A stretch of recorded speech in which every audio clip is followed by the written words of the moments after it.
ஓம் சாய்ராம். நல்லது நினைப்போம், நல்லது நடக்கும். சீரடியிலிருந்து உங்களுக்காக சாய் சச்சரிதம். இன்னைக்கு நம்ம 21வது நாளில் இருக்கோம். இந்த 21வது நாளில் நம்ம அத்தியாயம் 23 பார்க்க போகிறோம். உண்மையிலேயே இந்த ஜீவன் மனித ஆத்மா சத்துவம், ராஜசம், தாமசம் என்ற 3 குணங்களுக்கு அப்பாற்பட்ட நிலையில் இருக்கிறது. ஆனால் மனிதன் மாயையால் மறைக்கப்பட்டு தனது இயற்பண்பான சச்சிதானந்த பெருநிலையை மறந்து தானே செய்விப்பவனும் அனுபவிப்பவனும் என்று நினைத்து கொண்டு இவ்வாறாக முடிவற்ற இடர்பாடுகளில் தன்னைத்தானே சிக்க வைத்து கொள்கிறான். விடுவித்து கொள்ளும் வழியும் அவனுக்கு புலப்படவில்லை. குருவின் பாதங்களில் செலுத்தும் அன்பான பக்தி ஒன்றே விடுதலை அடைவதற்கான ஒரே வழி. சாயி பிரபு என்னும் மகத்தான விளையாட்டுக்காரர் அல்லது நடிகர் தம் அடியவர்களை மகிழ்வித்தார். அவர்களை தாமாகவே தமது பண்புருவாகவே மாற்றம் செய்து கொண்டார். முன்னரே குறிப்பிட்ட காரணங்களால் சாய்பாபாவை நாம் ஒரு அவதாரமாகவே கருதுகிறோம். ஆனால் தான் கடவுளின் பணிவுள்ள ஒரு சேவகன் என்றே அவர் எப்போதும் கூறினார். அவர் தாமே ஓர் அவதாரமான போதும் கூட எங்கனம் திருப்தியான வகையில் மக்கள் நடந்து கொள்ள வேண்டும், வாழ்க்கையில் தங்கள் பணித்துறையிடத்திற்கேற்ற கடமைகளை செய்ய வேண்டும் என்று வழி காண்பித்தார். அவர் ஒருபோதும் எந்த வகையிலும் மற்றவர்களை போட்டியிட்டு மேம்படும் முயற்சியை கொண்டது இல்லை, அல்லது தமக்காக ஏதேனும் செய்யும்படி அவர்களை கேட்டதும் இல்லை. இவ்வுலகின் அசையும் அசையா பொருட்கள் யாவற்றிலும் கடவுளை கண்ட அவருக்கு பணிவுடைமையே மிகவும் பொருத்தமானதொன்றாகும். ஒருவரையும் அவர் புறக்கணித்ததே இல்லை அல்லது மதிக்காமல் இருந்தது இல்லை. நாராயணனை, அதாவது கடவுளை சர்வ ஜீவராசிகளிடமும் கண்டார். நான் கடவுள் என்று ஒருபோதும் அவர் சொன்னது இல்லை.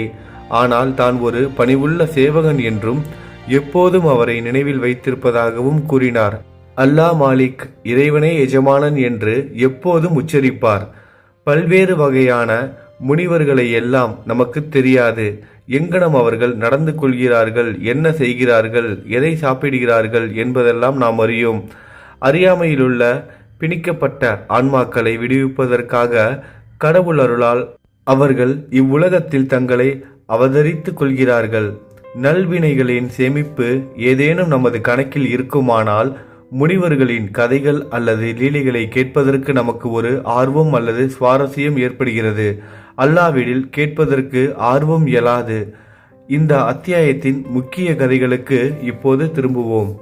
நானா சாஹேப் சாந்தோர்கருடன் ஒருமுறை ஷீரடிக்கு ஒரு யோக பயிற்சியாளர், யோகம் செய்யும் சாதகர் வரும்படி நேரிட்டது. பதஞ்சலியின் யோக சூத்திரங்கள் உள்ளிட்ட எல்லா யோக புத்தகங்களையும் அவர் கற்று இருந்தார். எனினும் யோகத்தில் நடைமுறை அனுபவம் ஏதும் அவருக்கு இல்லை. யோக பயிற்சிகள் பற்றி அவர் நல்லா படிச்சிருக்காரு, எல்லாம் சொல்லுவார். ஆனால் அது செய்வதற்கான சரியான பயிற்சி அவருக்கு இல்லை. அப்படிப்பட்ட நேரத்தில் தான் அவர் ஷீரடிக்கு வராரு, நானா சாஹேப் சாந்தோர்கரோட. அப்போ என்ன நடந்தது அப்படின்னா அதை தான் இப்போ நம்ம பார்க்க போகிறோம். தமது மனதை ஒருமுகப்படுத்தி குவிக்கவும் சமாதி நிலையை ஒரு சிறிது நேரம் எய்தவும் கூட அவரால் முடியவில்லை. எல்லாம் படிச்சிருக்காரு, எப்படி தியானம் பண்ணணும், எப்படி யோகம் பண்ணணும், எல்லாம் படிச்சிருக்காரு. தவிர தன்னோட மனதை ஒருநிலைப்படுத்தணும்ல, அது பயிற்சி செஞ்சால் மட்டும்தான் முடியும். அவருக்கு அந்த பயிற்சி இல்லை, அவரால் செய்யவும் முடியல. கொஞ்ச நேரம் கூட அவரால் மனதை ஒருநிலைப்படுத்தி அந்த சமாதி நிலையில், அதாவது எந்த ஒரு சிந்தனையும் இல்லாமல் இறைவனோட சிந்தனை மட்டும் மனசுக்குள்ளே ஓடிக்கிட்டே இருக்கணும். நம்ம உட்காந்து 108 தடவை ஓம் சாய்ராம் எழுதுறப்ப நம்மளோட மனசில் என்னென்ன எண்ணங்கள் வருது, எதை நினைக்கக்கூடாதுன்னு நினைக்கிறோமோ அந்த எண்ணம் தான் முதல்ல நிற்கும். இந்த மாதிரி தான் இவருக்கும் ஏற்பட்டுக்கிட்டு இருக்கு. அப்போ தான் அது தொடர்ந்து பயிற்சி செஞ்சோம்னா நமக்கும் அந்த நம்ம என்ன நினைக்கிறோம், எதுக்காக உட்காந்துருக்கோமோ அந்த உணர்வு வந்துடும். அதாவது சாயின் ஒரு நாமத்தை ஜெபம் பண்ணுறோம்னா சாய் மட்டும்தான் நம்ம மனசில் இருப்பார். போக போக அது நடைமுறைக்கு வந்துடும். ஆரம்பத்தில் கொஞ்சம் கஷ்டமாக தான் இருக்கும். தொடர்ந்து பயிற்சி செஞ்சோம்னா நிச்சயமாக நமக்கு இந்த எதிர்மறை சிந்தனைகள்லாம் இல்லாமல் கடவுள் பற்றின சிந்தனைகள் மட்டும் மேலோங்கும். கொஞ்சம் உடம்பு சரியில்லை, அதனால தான் வாய்ஸ் கொஞ்சம் டல்லாக இருக்கும், எதுவும் தவறாக எடுத்துக்க வேணாம். அதுக்கப்புறம் இவர் ஷீரடிக்கு வராரு. வந்ததுக்கப்புறமா தான் இது எல்லாமே நடக்க போகுது. இப்போ நீண்ட நேரம் சமாதி நிலையை எய்துவதற்கு அவர் தமக்கு வழிகாட்டுவார். அதாவது பாபா நமக்கு வழிகாட்டுவார். நீண்ட நேரம் நம்ம தியானத்தில் உட்காரணும், தியானத்தில் உட்காந்து ரொம்ப நேரம் உட்காரணும். மனசில் வந்து எந்த ஒரு எதிர்மறை சிந்தனையும் இருக்கக்கூடாது, கடவுளை பற்றின சிந்தனை மட்டும் தான் இருக்கும். இதுக்கு வந்து சாய் வந்து நமக்கு வந்து வழிகாட்டுவார் அப்படின்னு நம்பி அவர் வராரு. உள்ளத்தில் இக்குறிக்கோளுடன் அவர் ஷீரடிக்கு வந்தார். மசூதிக்கு அவர் சென்றபோது சாய்பாபா ரொட்டியை வெங்காயத்துடன் சாப்பிட்டு கொண்டிருப்பதை கண்டார். இதை கண்ணுற்ற அவருக்கு மனதில் ஓர் எண்ணம் எழுந்தது. நம்ம ஆளுங்களுக்கு எப்போதுமே பார்த்தீங்கன்னா வெளிப்புற தோற்றத்தை மட்டுமே பார்ப்பாங்க. சாய் எப்படி இருப்பார், ரொம்ப சிம்பிளாக இருப்பார். எல்லாரும் அவரை தூக்கி வச்சு கொண்டாடுறாங்க. நம்ம வந்து மகாராஜா மாதிரி இன்னைக்கு வந்து ஆடை உடுத்தி கிரீடம் வைத்து ஒவ்வொரு ஆரத்துக்கும் ஒவ்வொரு புது ட்ரெஸ்ஸு. இப்படி நம்ம அவர் வந்து ராஜா மாதிரி வந்து பார்க்குறோம், ராஜா மாதிரி பார்த்துக்கிட்டு இருக்கோம், ராஜா மாதிரி அவர் இருக்க தான் நம்மளும் ஆசைப்படுறோம். ஆனால் சாய்க்கு பிடிச்சது ரொம்ப எளிமை தான். இப்போ அவர் இருக்கும்போது இவர் முத ஷீரடிக்கு வரலை. அப்போலாம் இந்த மாதிரியான வீடியோ பார்ப்பது இதெல்லாம் வந்து கிடையாது. அங்கங்கே பாபாவோட படங்கள் தான் ஏதாவது அங்கே இங்கேயும் 1-2 தென்படும். அதை தான் எல்லோரும் வீட்டில் வாங்கி வச்சுருப்பாங்க.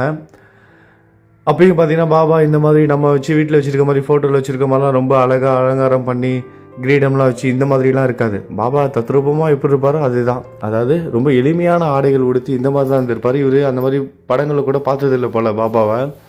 ஷீரடிக்கு வராரு, இவர் நமக்கு ஆத்ம பயிற்சி வந்து அளிப்பார் அப்படிங்கிற மாதிரி நினச்சி வராங்க. இந்த யோகா பயிற்சியெல்லாம் கொடுப்பாருன்னு பெரிய பெரிய குருமார்கள் இவங்களாம் நம்ம வந்து பார்த்துருப்போம். நம்ம ஆளுங்களுக்கு இருக்கிறதே என்னென்னா ரொம்ப அவங்க பார்த்திங்கன்னா அப்படியே வெள்ளைன்னு இருக்கணும், ரொம்ப அழகாக ட்ரெஸ் பண்ணியிருக்கணும், நீட்டாக அப்படியே சுட அப்படியே என்ன சொல்கிறது, தேன் ஒழுக அப்படியே பேசணும். அந்த பேச்சு தான். மற்றபடி அவங்களோட சொற்களில் உள்ள கருத்தை வந்து யாருமே புரிஞ்சுக்கிறது கிடையாது. அவங்களுக்கு என்னென்னா அந்த ஒரு எப்படி சொல்கிறது, இதை உங்களுக்கு புரியுன்னு நினைக்கிறேன். அதாவது வெற்றி கவர்ச்சிக்கு தான் நம்மளோட மனசு வந்து அடிமையாகுதே தவிர ஒவ்வொருத்தங்க வந்து கடினமான ஒரு சொற்கள் இருக்கும். ஆனால் அந்த கடினமான ஒரு சொற்களுக்குள்ளே 1008 விஷயங்கள் இருக்கும். பாபா முதல்ல எல்லாருக்கிட்டையும் எடுத்த உடனே சிரித்து பேசி எல்லார்ட்டையும் கனிவாக நடந்துக்க மாட்டார். அவரை புரிஞ்சுக்கிட்டவங்க கிட்ட தான் அவரோட கனிவு வந்து வெளிப்படும். இவர் வந்து இந்த புரியாமல் இருக்கார். இவரை வந்து பார்க்க வர்றார், சாயை பார்க்க வந்தால் இவர் என்னடானா அந்த நீளமான அந்த கப்னியை உடையை போட்டுக்கிட்டு சாதாரணமாக தரையில் உட்காந்து என்ன பண்ணுறாரு, ஒரு காஞ்சி போன ஒரு சப்பாத்தி, அதுவும் யார் வீட்டிலேருந்து வாங்கினாருன்னு தெரியல, காஞ்சி போன சப்பாத்தி ஒன்று வாங்கி ஒரு வெங்காயத்தை வச்சு, அதுவும் பச்சை வெங்காயத்தை வச்சு கடிச்சு சாப்பிட்டுட்டு இருக்காரு. இதை பார்க்குறது அவருக்கு எப்படி இருக்கும்? இவர் நிறைய படித்தவர், யோகா சாஸ்திரங்கள்லாம் படிச்சுட்டு வந்திருக்காரு. யோகா சாஸ்திரங்களில் முக்கியமான செயல்முறை மனதை கட்டுப்படுத்துகிறோம். அந்த ஒரு விஷயத்துக்கு பாபா கிட்ட கற்றுக்கலாம், அவர் கற்றுக் கொடுப்பாருன்னு நினச்சி வராரு. எல்லாரும் ஆகா ஓஹோ அது இதுன்னு சொல்கிறாங்களே, இவர் நமக்கு வந்து ஹெல்ப் பண்ணுவாருன்னு நினச்சி வந்த இவருக்கு இப்படி ஒரு தரிசனம் கிடைக்குது. பச்சை வெங்காயத்தை மட்டும் சாப்பிட்டுட்டு இருக்காரு ரொட்டியோட சேர்ந்து. அவருக்கு மனசில் வருது, இந்த மக்கி போன ரொட்டியை வந்து இந்த பச்சை வெங்காயத்தை அது சமைக்க கூட இல்லை, அந்த பச்சை வெங்காயத்தோட சாப்பிட்டுட்டு இருக்காரு. இந்த மனிதர் எப்படி நமக்கு விடை கொடுப்பாரு, நம்ம எப்படி வந்து பயிற்றுவிப்பாரு அப்படிங்கிற அந்த ஒரு கேள்வி வருது.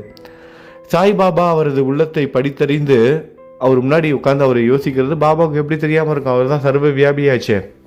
அவரும் சர்வ வியாபி, உலகத்தில் எங்கேயோ யாராவது ஏதாவது நினச்சா கூட அவர் மனசில் என்ன நினைக்கிறாங்கிறது அவருக்கு தெரிஞ்சிடும். அவர் கண்ணு முன்னாடியே ஒருத்தவங்க நினச்சிட்டு இருக்காங்கன்னா எப்படி தெரியாமல் இருக்கும். உடனே அவர் கூட இந்த நானாவை கூப்பிட்டு சொல்கிறார், நானா சாஹேப்பை கூப்பிட்டு சொல்கிறாரு, நானா வெங்காயத்தை ஜீரணிக்கும் ஆற்றல் உள்ளவன் மட்டுமே அதை உண்ண வேண்டும், மற்ற ஒருவரும் அங்கனம் செய்யக்கூடாது.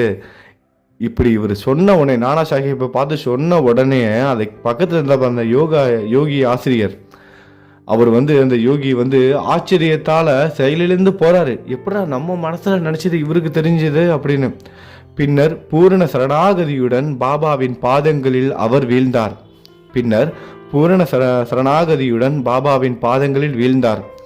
திறந்த உள்ளத்துடன் தனது தொல்லைகளை கேட்டு பாபாவிடமிருந்து அவைகளுக்கு விடையும் பெற்றார். இவ்வாறாக திருப்தியும் மகிழ்ச்சியும் அடைய பெற்று பாபாவின் உதி ஆசீர்வாதங்களுடன் அவர் ஷீரடியை விட்டு சென்றார். அடுத்ததாக ரொம்ப ரொம்ப முக்கியமான விஷயம் பார்க்க போகிறோம். ஏற்கனவே நம்ம நிறைய முறை வந்து நம்மளோட சேனலில் இதை ரெஃபரன்ஸாக வந்து சொல்லியிருக்கோம். ஷாமா எப்படி வந்து பாம்பு கடிச்சது, அந்த பாம்பு கடியிலேருந்து பாபா எப்படி காப்பாற்றினாரு, இதை தான் வந்து பார்க்க போகிறோம். நம்ம போன அத்தியாயம் 22 பாபா வந்து பாம்பு கடியிலேருந்து எப்படிலாம் காப்பாற்றினாருன்னு பார்த்தோம். அதாவது பாம்பு வந்து கடிக்க விடாமல் காப்பாற்றினார் நிறைய பக்தர்களை. அவங்க போகிற இடத்துல அவங்களுக்கு இப்படி ஒரு ஆபத்து இருக்குன்னு சொல்லிட்டு கூடவே இன்னொருத்தரையும் அனுப்பி வச்சு அந்த பாம்பு கடியிலேருந்துலாம் காப்பாற்றினாரு. இது எல்லாத்தையும் வந்து பார்த்தோம். பாம்பே கடிக்க விடாமல் தடுத்து நிப்பாட்டினார். ஆனால் இப்போ சாய் கூட இருக்க ஒருத்தருக்கு வந்து பாம்பு கடிச்சிருச்சு. இப்போ அதை தான் வந்து பார்க்க போகிறோம். ஒரு முறை ஷாமாவை நச்சு பாம்பு ஒன்று கடித்து விட்டது. அவரது கையிலுள்ள சுண்டு விரலில் கடிபட்டு விஷம் உடல் முழுக்க பரவத் தொடங்கியது. ஷாமாவும் தாம் விரைவில் இறந்து விடுவோம் என்று எண்ணும் அளவிற்கு வலியும் அவ்வளவு தீவிரமானதா இருந்தது. அந்த மாதிரியான விஷயங்களுக்கு எல்லாம் அடிக்கடி அனுப்பப்படும் விட்டோபா கடவுளிடம் அவரது நண்பர்கள் அவரை எடுத்து செல்ல விரும்பினர். ஆனால் ஷாமா மசூதிக்கு தமது விட்டோபாவிடம், அதாவது துவாரகாமையில் இருக்கார்ல சாயி, அவர் தான் என்னோட விட்டோபா அப்படின்னு அவரை தேடி ஓடி போறாரு. அவரை பார்த்ததும் பாபா திட்டவும் கண்டிக்கவும் தொடங்கினார். இவர் பாம்பு கடிச்சிருச்சு, பாபாவை நோக்கி போறாரு. எல்லாரும் வந்து விட்டோபா கோவிலுக்கு போலான்னு சொல்றாங்க. ஆனா இவரு என்னோட விட்டோபா சாயி தான் சொல்லிட்டு துவாரகாமைக்கு போறாரு. அங்க போன பாபா வந்து திட்டுறாரு, கண்டிக்கவும் தொடங்குறாரு. அவர் மூர்க்கம் அடைந்து கோபம் அடைந்து நல்லா சத்தமா திட்டுறாரு. என்ன திட்டுறாருன்னா, இழிந்த பதுர்த்தியா பூசாரியே, மேலே ஏறாதே, அங்கனம் ஏறினாயோ ஜாக்கிரதை என்று கர்ஜித்தார். பின்பு போ, அப்பாலே போ, கீழிறங்கு என்றார். இங்கனம் பாபா சீற்றத்தினால் சிவந்து இருப்பதை பார்த்த ஷாமா பெரிதும் குழப்பமடைந்து ஏமாற்றம் அடைந்தார். யாருக்கு தான் ஏமாற்றம் இருக்காது? எல்லாரும் விட்டோபா கிட்ட போலான்னு சொல்றாங்க, விட்டோபா கோவில்கிட்ட போலான்னு சொல்றாங்க. ஆனா இவரு என்ன பண்றாரு, என்னோட விட்டோபாவை சாயி தான் சொல்லிட்டு சாயியை தேடி துவாரகாமாய் வாசல்ல நிற்கும் போது மேலே ஏறாத, கீழே போ, இறங்கு, நீ மேலே ஏறினா அவ்வளவுதான் அப்படி இப்படின்னு சாயி அதுவும் இப்படி நார்மலா பேசினா கூட பரவாயில்ல, கோவத்துல கர்ஜித்தார் அப்படிங்கிற மாதிரி குறிப்பிட்டிருக்காங்க. அப்ப ஒரு கர்ஜனை எப்படி இருந்திருக்கும்? பாபாவோட கர்ஜனை ரொம்ப மோசமா இருந்திருக்கும்ல. அந்த கொடியமான வார்த்தைகள். இவரு மனம் உடைஞ்சு பாபா தான் கதின்னு சொல்லி நம்பி வந்திருக்காரு. ஆனா பாபா வந்து இப்படி பேசுறாரு. ஆனா அந்த நிமிஷத்துல கூட அவரோட மனசு என்ன நினைக்குதுன்னா, சாய்பாபாவே தமது ஒரே அடைக்கலம் என்றும் எண்ணி இருந்தார். அப்போ கூட சாய்பாபா தான் என்னோட அடைக்கலம்னு எண்ணி இருக்காரு. இந்த மாதிரியான நேரத்துல அவர் வந்து விரட்டப்பட்டாருன்னா அவர் எங்க போவாரு? சாய் தான் கடைசி வழின்னு நம்பி வந்தவரை சாய் வெளியே போன்னு சொன்னா எங்க போவார்? ஆனா சாய் சொல்லல, அவரை சொல்லல. தெரியும் உங்களுக்கு இது முழுசா கேட்டீங்கன்னா. உயிர் வாழ்வதின் நம்பிக்கை அனைத்தையும் இழந்து அமைதியா இருந்தார். உயிர் வாழ்றதுக்கு அர்த்தமே இல்லை, சாயும் போ சொல்லிட்டா அதுக்கப்புறம் நம்ம எங்க போவோம்? உயிர் வாழ்றதுக்கு அர்த்தமே இல்லை, அவ்வளவுதான் அப்படின்னு சொல்லிட்டு அமைதியா நிக்கிறார்.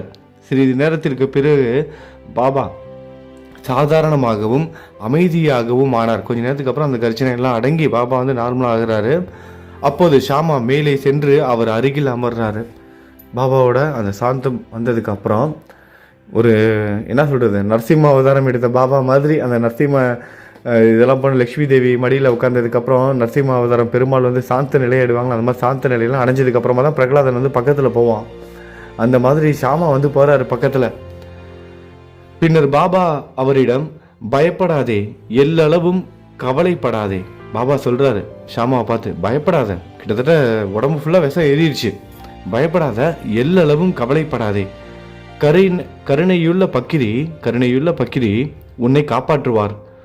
போய் வீட்டில் அமைதியாக அமர்ந்து இரு, வெளியில் செல்லாதே, என்னை நம்பு, பயப்படாமல் இரு, கவலைப்படாதே என்று கூறினார். பின்னர் அவர் வீட்டிற்கு அனுப்பப்பட்டார். அதன் பின்னர் அவர் ஷாமாவை, எதை விரும்புகிறாயோ அதை உண்ண வேண்டும் என்றும், நீ என்ன சாப்பிடணும்னு நினைக்கிற அதை சாப்பிடு, வீட்டுக்கு போய் வேற எங்கேயும் போத, அமைதியா இரு, வீட்டில் நடையுடையாக இருக்க வேண்டும், ஒரே இடத்துல உட்கார்ந்துருக்க கூடாது, நடந்துகிட்டு இருக்கணும், நீ எப்போதும் போல வீட்டில் அங்கேயும் இங்கேயும் நடந்துகிட்டே இருக்கணும், ஆனால் படுத்து உறங்கக்கூடாது, இன்னைக்கு இரவு நீ தூங்கவே கூடாது என்றும் குறிப்புகளோட என்ன பண்றாரு, கூட வந்து தாத்தியா பாட்டிலையும் காகா சாஹிப் தீக்ஷித்தையும் உடனே அனுப்பி வைக்கிறார் கூட. அதாவது ஒரு நைட் வந்து தூங்கக்கூடாது, நடந்துகிட்டே இருக்கணும், அப்போ கூட வந்து ஆளுங்க இருக்கணும்ல, அதுக்காக என்ன பண்றாரு, துணைக்கு வந்து தாத்தியா பாட்டிலையும் காகா சாஹிப் தீக்ஷித்தையும் கூடயே அனுப்பி வைக்கிறார் பாபா. பாபாவும் ஆத்மார்த்தமாக அங்கே போனார், சர்வ வியாபி அவரும் அங்கே கூட இருந்து முடிச்சிருந்து பார்த்துக்கிட்டாரு. இவ்வுலகில் பின்பற்றப்பட்டன இந்த முறைகளே வந்து பாபாவோட உரைகள், அதாவது பாபா என்ன சொன்னாரோ அது வந்து நடைமுறைப்படுத்தப்பட்டது. சிறிது நேரத்தில் ஷாமா வந்து குணமாக்கப்படுறாரு. பாபா சொல்றது அப்படியே கேட்டாங்க, பாபா சொல்றது அப்படியே செஞ்சாங்க. பாபா பார்த்துக்கிட்டாரு, அவரோட விஷம் உடம்புல இருந்து இறங்கியது, படிப்படியாக இறங்கி பாம்பு விஷத்திலிருந்து ஷாமா முழுவதுமாக காப்பாற்றப்பட்டார், குணமடைந்தார். இது சம்பந்தமாக நினைவில் வைக்க வேண்டியது ஒன்றுதான். பாபாவின் மொழிகள் போ, அப்பாலே ஓடு, கீழிறங்கு என்னும் ஐந்தெழுத்து மந்திரம் மேலெழுந்து வந்தவராகிய, அதாவது காணப்பட்டார் போல் ஷாமாவை நோக்கி கூறப்பட்டது அல்ல. இந்த வார்த்தைகள்லாம் ஷாமாவை நோக்கி கூறப்பட்ட வார்த்தைகள் அல்ல. அவை ஷாமாவின் உடலினுள் புகுந்து இரத்த ஓட்டத்துடன் கலக்க வேண்டாம் என்று பாம்புக்கும் அதன் விஷத்துக்கும் இடப்பட்ட நேரடி கட்டளையாகும். மந்திர சாஸ்திரத்தில் நல்லறிவு திறமுடைய பிறர்களைப் போன்று எவ்வித மந்திர உச்சாணமிடப்பட்ட அரிசியையோ அல்லது தண்ணீரையோ உபயோகிக்க வேண்டியிருந்தது இல்லை. அவர் தம் சொற்களே பாபாவின் உயிரை காப்பதில் மிகச்சிறந்த பயனுள்ளவையாய் இருந்தது. அதாவது பாபாவுக்கு இந்த பாம்பு கடி விஷத்தை சரி பண்றதுக்கு இந்த மந்திரம் தந்திரம் இதெல்லாம் எதுவுமே தேவைப்படல. எந்த ஒரு பொருளும் தேவைப்படல. பூஜைகள் புனஸ்காரங்கள் இதெல்லாம் எதுவுமே தேவைப்படல. பாபாவோட வார்த்தைகளே அந்த பாம்பு கடி விஷத்தை இறங்க வச்சது. பாபாவோட சொற்களுக்கு அவ்வளவு பெரிய சக்தி இருக்கு. இக்கதையையும் அதை போன்றவற்றையும் கேட்கும் எவனும் சாய்பாபாவின் பாதங்களில் உறுதியான நம்பிக்கை அடைய பெறுவான். மாயை என்னும் பெருங்கடலை கடப்பதற்கு பாபாவின் பாதங்களை எப்போதும் நினைவில் வைத்திருப்பதே ஒரே வழியாகும். ஒருமுறை ஷீரடியில் காலரா நச்சுத்தன்மை மிகுந்து தாண்டவமாடியது. ஊர்க்காரர்கள் மிகவும் பயந்து புறத்தேயுள்ள மக்கள் தொடர்பை எல்லாம் நிறுத்தி கொண்டனர். ஊருக்குள்ள நிறைய காலரா நோய் பரவுது.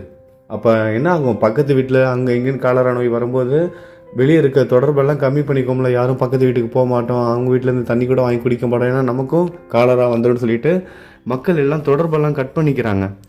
பஞ்சாயத்தார் கூடி தொத்து வியாதி தடுப்புக்கும் ஒழிப்பிற்கும் 2 கட்டளைகளை ஏற்படுத்தினார். அவைகளாவன: எவ்வித எரிபொருள் விறகு வண்டியையும் கிராமத்திற்குள் வர அனுமதிக்க கூடாது. வெளியே இருந்து தான் நிறைய வருது, அதனால நம்ம ஊரை பாதுகாக்கணும்னா வெளியூர்ல இருந்து உள்ளுக்குள்ள எதையும் வரக்கூடாது. பாருங்க, அப்பவே லாக்டவுன் இருந்திருக்கு.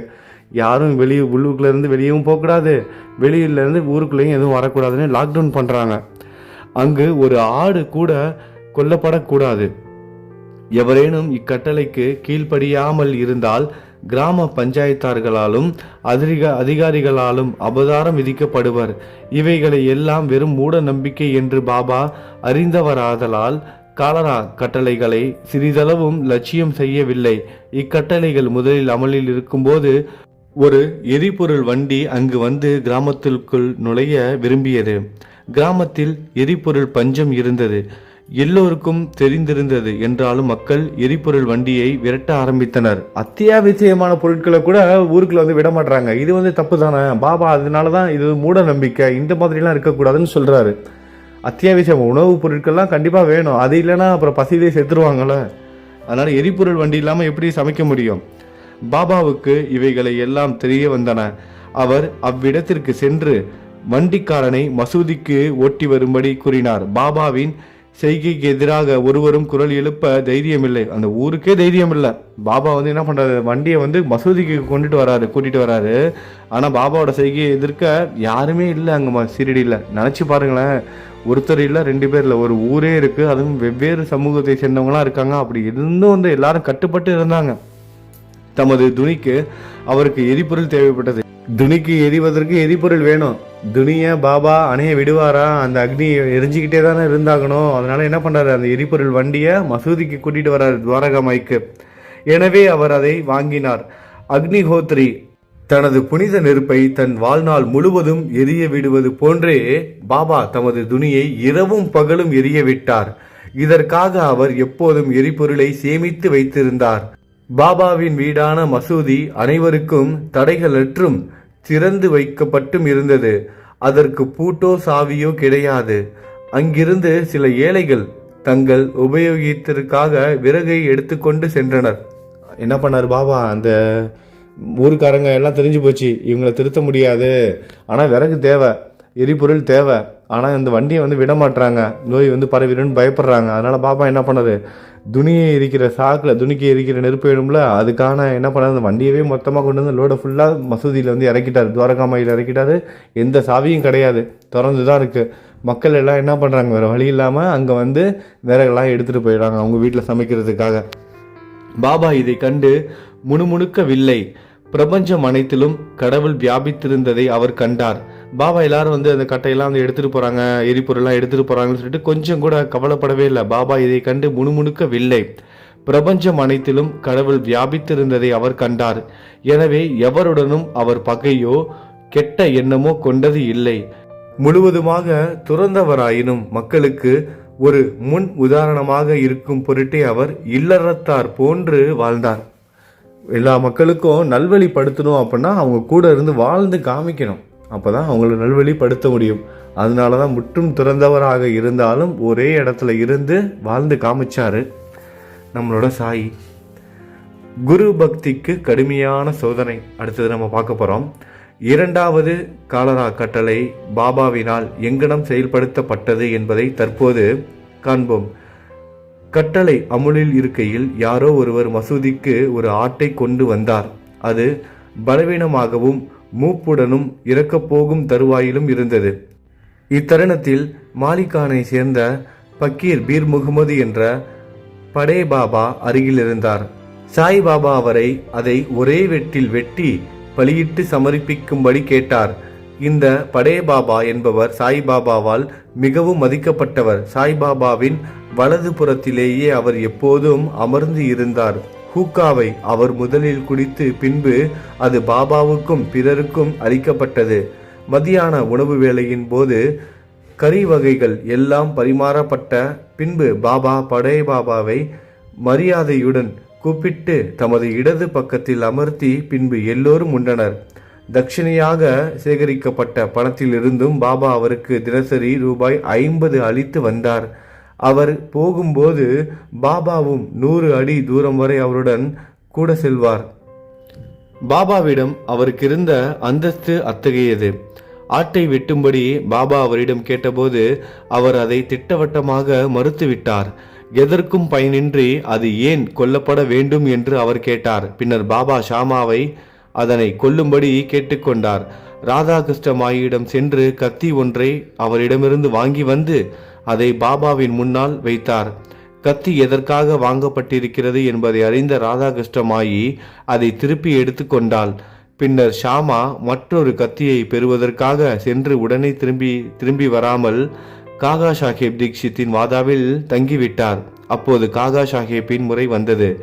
அவர் நல்ல தங்கம் தான் என்பதில் ஐயமில்லை என்றாலும் பரீட்சிக்கப்பட வேண்டும். கத்தியை வாங்கி வந்து ஆட்டை கொல்லும்படி பாபா அவரை கேட்டார். அவர் சாதேவின் வாதாவுக்கு சென்று ஒரு கத்தியுடன் திரும்பி வந்தார். பாபா ஏவியதும் கொல்லுவதற்கு தயாராக அவர் இருந்தார். தூய பிராமண குடும்பத்தில் பிறந்த அவருக்கு தமது வாழ்க்கையில் கொலையை பற்றியே தெரியாது. தூய பிராமண குடும்பம், அப்படிப்பட்டவர் கையில பாபா கத்தியை கொடுத்து இந்த ஆட்டை பலியிட சொல்றாரு. அவரும் தயாரா இருக்காரு. எதனாலனா சாயோட சொற்களுக்கு அவ்வளவு மரியாதை கொடுக்கிறாரு. அவரு ஹிம்சை செயலுக்கு முற்றும் அவர் எதிரான போதும் ஆட்டை கொள்வதற்கு தன்னைத்தானே தைரியப்படுத்தி கொண்டார். எந்த ஒரு விலங்குக்கும் ஒரு சின்ன கெடுதல் கூட பண்ணாத அவரு, எந்த ஒரு ஹிம்சையும் கொடுக்காத அவரு ஒரு ஆட்டையே என்ன பண்றாரு, கொல்வதற்கு தயாராகிட்டாரு, தயார்படுத்திக்கிறார், தைரியத்தை கொண்டுட்டு வர்றாரு மனசுக்குள்ள. இந்த ஆடெல்லாம் பலி கொடுக்கறது, ஆடெல்லாம் வெட்டுறது, இதெல்லாம் நம்ம சாதாரணமாக வந்து பார்த்துருப்போம். எல்லாரும் வெட்ட முடியாது. நான்வெஜ் சாப்பிடுவவங்க கூட ஆடெல்லாம் வந்து வெட்ட முடியாது. ஏன்னா அவங்களுக்கு கூட அந்த படப்படப்பு வந்துடும். அந்த ரத்தம், அந்த இது வெட்டுறதெல்லாம் அந்த தைரியம் வேணும். அதுக்குன்னு ஒரு சில ஆளுங்கள்லாம் இருப்பாங்க. அவங்க தான் அந்த பலி கொடுப்பாங்க, வெட்டுவாங்க. எல்லாராலையும் வெட்டிட முடியாது. பார்க்கறதுக்கு வெளியே கரடு முரடாக இருப்பாங்க. ஆனால் கையில் கத்தி கொடுத்தோம்னா நடுங்கிடுவாங்க. வெளியே இருந்து பார்க்கும்போது ரொம்ப சிம்பிளாக இருக்கும், ஒரே வெட்டு அப்படிங்கிற மாதிரி. ஆனால் உள்ளுக்குள்ள அவ்வளோ படபடப்பு இருக்கும். அப்படி இருக்கும்போது இவர் ஒரு பிராமணர். அப்போனா இவரோட மனசு எவ்வளோ படபடப்போடு இருந்திருக்கும். ஆனால் பாபா சொல்லிட்டாரு, செஞ்சாவுன்னு சொல்லிட்டு தன்னைத்தானே தைரியப்படுத்திக்கிறாரு. முகமதியரான படே பாபா அதை கொல்வதற்கு விருப்பமற்றவராய் இருப்பதையும் இந்த தூய பிராமணர் அதை கொல்வதற்கு ஆயத்தப்படுத்தி கொண்டு இருப்பதையும் கண்ட அனைவரும் அதிசயப்பட்டனர். என்னடா அது, ஒரு முகமதியர், இஸ்லாம் சமூகத்தை சேர்ந்தவர், அவரு நான்வெஜ் இல்லாமல் சாப்பிடவே மாட்டார். அவரு இந்த ஆட்டை கொல்றதுக்கு தயங்கி நிற்கிறாரு. இன்னொரு பக்கத்து ஒரு பிராமணர் பாபா சொன்னாருங்கிறதுக்காக கையில் கத்தியோடு நின்றுக்கிட்டு இருக்காரு, தயார்படுத்திக்கிறாரு அந்த ஆடை வெட்டுறதுக்கு. தன் வேட்டியை இருக்க கட்டி கொண்டு கையை கத்தியுடன் தூக்கி கொண்டு பாபாவின் முடிவான அனுமதி குறிப்புக்காக பாபா தலையாட்டினாரு. ஒரு குறிப்பு கொடுத்தாருன்னா வெட்டிடலாம்னு சொல்லிட்டு பாபாவை பார்க்குறாரு. பாபா எதை நினைத்து கொண்டு இருக்கிறாய், வெட்டு என்றார். பாபா என்ன சொல்ற, என்ன நினைச்சுக்கிட்டு இருக்க, வெட்டு அப்படிங்கிறாரு. பின்னர் கைகள் வெட்டுவதற்கு தயாராக கீழே இறக்கப்பட்டிருந்த அதே தருணம், வெட்டுறதுக்கு கை தயாரா கீழே போற அந்த கடைசி தருணத்துல பாபா நிறுத்து, நீ எவ்வளவு கொடுமையானவனாக இருக்கிறாய். வெட்ட சொன்னவரே இவரு, இப்ப இவர் பாபா சொல்றாரு, நீ எவ்வளவு கொடுமையானவனா இருக்கிற, பிராமணனாக இருந்து கொண்டு ஆட்டை கொள்ற, அப்படின்னு கேட்கிறாரு. காகா சாஹிப் கீழ்ப்படிந்து கத்தியை கீழே வைத்து விட்டு பாபாவிடம் கூறினார், அமிர்தத்தை ஒத்த தங்கள் சொல் எங்களுக்கு சட்டமாகும். அமிர்தத்தை ஒத்த உங்கள் சொல் எங்களுக்கு சட்டமாகும். எங்களுக்கு வேறு எவ்வித சட்டமும் தெரியாது. எப்போதும் தங்களையே நினைவு கூறுகிறோம். தங்கள் ரூபத்தை தியானிக்கிறோம். இரவும் பகலும் தங்களுக்கே கீழ்ப்படுகிறோம். கொள்வது சரியா தப்பா என்பது எங்களுக்கு தெரியாது, அல்லது அதை நாங்கள் கருதுவது இல்லை. பொருட்களுக்கான காரணத்தை ஆராயவோ விவாதிக்கவோ நாங்கள் விரும்புவது இல்லை. ஆனால் குருவின் கட்டளைக்கு ஐயுறா பற்றுறுதிப்பாட்டுடன் ஒழுங்கான பணிவிணக்க பண்புடன் நடத்தலே எங்களது கடமையும் தர்மமும் ஆகும் அப்படின்னு காகா சாஹிப் சொல்றாரு பாபா கிட்ட. பின்னர் பாபா காகா சாஹிப்பிடம் தாமே பலியிடுதலையும் வெட்டும் வேலையையும் செய்து விடுவதாக கூறினார். பக்கீர்கள் அமரும் தகியா என்னும் இடத்தில் ஆட்டை வெட்டுவது என்று முடிவு செய்யப்பட்டது. பின்னர் ஆடு அவ்விடத்திற்கு கொண்டு செல்லப்படுகையில் வழியிலேயே இறந்து விழுந்தது. பாபாவை பொறுத்த வரைக்கும் இந்த மூட நம்பிக்கைக்கு எதிராக தான் அந்த நிகழ்ச்சியை நடத்தினாரு. இப்போ ஏன் பாபா சம்மந்தமே இல்லாமல் ஒரு ஆட்டை வெட்டணும் அப்படி இப்போ நீங்கள் நினச்சிக்கூடாது. இதை படித்தா மட்டும் பார்த்தாது, அதுக்கு புரிஞ்சுக்கணும். ஆரம்பத்துலேயே இந்த ஆட்டை பற்றி சொல்லியிருந்தாங்க. அந்த ஆடு ஏற்கனவே முதுமை அடைந்த ஆடு, முதிர்ச்சியான ஆடு. அது மட்டும் இல்லாமல் சாகிற நிலைமையில தான் அந்த ஆடும் இருந்தது. அதுக்கு பாபாவுக்கும் தெரியும் இந்த ஆடு இப்போ சாக போகுது, நம்ம வெட்டுறதுக்கு முன்னாடி இந்த ஆடு செத்துரும் அப்படிங்கிற தெரிஞ்சுதான் என்ன பண்ணுறாரு, இந்த லீலைகள்லாம் நடத்துகிறாரு. அதாவது இங்கே ஆடு வெட்டக்கூடாது, இந்த வண்டியை உள்ளுக்குள்ளே விடக்கூடாது, இந்த மாதிரியான மூட நம்பிக்கைகள்லாம் இருக்கக்கூடாது. காலரா நோய் பரவுதுன்னா அதுக்கு நம்ம என்ன பண்ணணும் அதை பற்றி யோசிக்கணுமே தவிர சம்மந்தமில்லாத விஷயத்தெல்லாம் பண்ணக்கூடாது. அதுவும் முக்கியமாக மக்களுக்கு தேவையான அத்தியாவசியமான பொருட்கள் எல்லாமே கிடைக்கணும். 23வது அத்தியாயத்தோட கடைசி பகுதிக்கு வந்துட்டோம். ஹேமந்த் பந்த் அவர்கள் தரம் பிரிக்கிறார், பக்தர்களை தரம் பிரிக்கிறாரு. முதல் தரம் அல்லது சிறந்தவர்கள், இரண்டாவது தரம் அல்லது நடுவானவர்கள், மூன்றாம் தரம் அல்லது சாதனையாளர்கள். முதல் தரமானவர்கள் குரு என்ன விரும்புகிறார் என்பதை ஊகித்தறிந்து அதை உடனே நிறைவேற்றி அவர்களிடமிருந்து உத்தரவு வரும் வரை காத்திராமல் அவர்களுக்கு சேவை செய்வார்கள். நல்லா கேட்டுக்கோங்க. முதல் தரம் உள்ளவங்க என்ன பண்ணுவாங்கன்னா அவங்க சிறந்தவர்கள். அவங்க எப்படிப்பட்டவங்கன்னா முதல் தரமானவர்கள் குரு என்ன விரும்புகிறார் என்பதை ஊகித்தறிந்து, அதாவது நம்மளே தெரிஞ்சுக்கணும் நம்மளோட குரு என்ன நினைக்கிறாரு அப்படிங்கிறத நம்மளே ஊகித்து அறிந்து அதை உடனே நிறைவேற்றி அவர்களிடமிருந்து உத்தரவு வரும் வரை காத்திராமல் அவர்களுக்கு சேவை செய்வாங்க. குரு சொல்றதுக்கு முன்னாடி செஞ்சிடணும். குரு இந்த நிமிஷத்துல இவர் இதான் எதிர்பார்க்கிறாரு, இவர் இதான் செய்ய சொல்ல போறாரு அப்படிங்கிறத நமக்கு தெரிஞ்சிருக்கணும். அப்பனா அந்த அளவுக்கு புரிஞ்சிருக்கணும் குருவை. அப்படிப்பட்டவங்க தான் சிறந்தவர்கள், முதல் தரமானவர்கள். அதாவது குரு சொல்லி செய்யறது கிடையாது, குரு சொல்லாமலே குருவோட பார்வையை பார்த்தே நம்ம புரிஞ்சுக்கணும். இரண்டாவது தரமானவர்கள் எப்படிப்பட்டவங்க அப்படின்னா, இரண்டாம் தரமானவர்கள் தங்களது குருவின் கட்டளையை அச்சர சுத்தமாக சிறிதும் தாமதமின்றி கீழ்ப்படுகிறார்கள். மூன்றாம் தரமானவர்களோ குருவின் கட்டளையை நிறைவேற்றுதலை ஒத்தி போட்டு கொண்டே, அதாவது ஒரு குரு ஏதாவது ஒரு விஷயம் சொல்றான்னா இப்ப செஞ்சுக்கலாம் அப்புறம் செஞ்சுக்கலாம் சும்மா தள்ளி தள்ளி போட்டுக்கிட்டே ஒத்தி போட்டு கொண்டும் ஒவ்வொரு படியிலும் தவறு செய்து கொண்டும் இருக்கிறார்கள். அறிவு கூர்மையை பின்னணியாக கொண்ட உறுதியான நம்பிக்கையை சீடர்கள் பெற்றிருக்க வேண்டும். பொறுமையும் இவர்களுடன் சேருமானால் ஆன்மீக லட்சியம் தொலைவில் இல்லை. மூச்சு கட்டுப்பாடு, அதாவது உள்மூச்சு வெளிமூச்சு அல்லது ஹடயோகம் அல்லது பிற கடின பயிற்சிகள் தேவையே இல்லை. மேலே குறிப்பிட்ட குணாதிசயங்களை அடியவர்கள் பெறுவார்களேயானால் இன்னும் அதிகமான செயல் திட்டங்களுக்கு அவர்கள் தயாராகின்றார்கள். பின்னர் குருமார்கள் தோன்றி ஆன்மீக பாதையின் முழு நிறைவுக்கு அவர்களை வழிநடத்துகிறார்கள். அடுத்த அத்தியாயத்தில் நாம் பாபாவின் விறுவிறுப்பான நகைச்சுவையையும் தமாசையும் நம்ம பார்க்க போறோம். ஸ்ரீ சாயியை பணிக, அனைவருக்கும் சாந்தி நிலவட்டும். ஓம் சாய்ராம். நல்லது நினைப்போம், நல்லது நடக்கும். ஓம் சாய்ராம்.